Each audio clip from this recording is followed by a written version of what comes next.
আজকের যে JavaScript question এটা ভীষণ ট্রিকি অ্যান্ড ইন্টারভিউ টাইপ।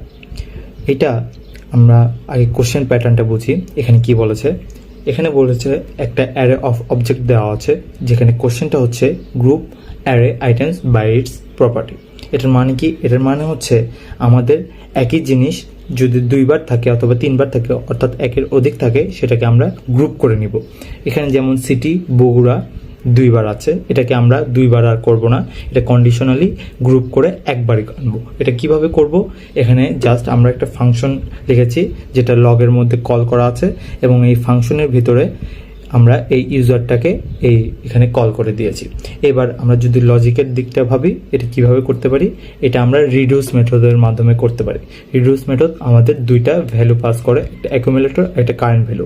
সেটা দিয়ে আমরা কিভাবে করতে পারি আসেন দেখি। এখানে ফার্স্ট অফ অল আমাদের আগে রিটার্ন করে নিতে হবে।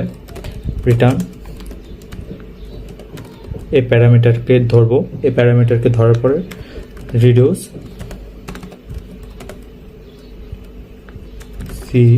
রিডিউস অ্যান্ড দেন এখানে আমাদের দুইটা প্যারামিটার ধরতে হবে, অ্যাকুমুলেটর আর একটা কারেন্ট ভ্যালু, অ্যান্ড দেন ফাংশনকে কল করব। এরপরে আমাদের যে কাজটা করতে হবে, আমরা যে প্রপার্টি দিয়ে গ্রুপ করব সেই প্রপার্টিটাকে আমাদের কারেন্ট ভ্যালুর সাথে ইনিশিয়েট করতে হবে। আমরা এখানে সিটিটাকে ইউজ করব, সো কনস্ট্যান্ট সিটি, এখানে আমরা একটা ভেরিয়েবল নিচ্ছি ইকুয়াল টু, আমরা এখানে কারেন্ট ভ্যালুর সাথে current dot city. And then এখানে আমরা যেটা করতে হবে, একটা ইফ স্টেটমেন্ট দিতে হবে যে যদি গ্রুপ না হয়, যদি গ্রুপ না করা যায় কোনো প্রপার্টি দিয়ে, তাহলে ওটা ফাঁকা বা এমটি অ্যারে হিসাবে রিটার্ন করবে। সো এখানে আমরা দিতে পারি ইফ অ্যাকুমুলেটর এর ভেতরে যে সিটি থাকবে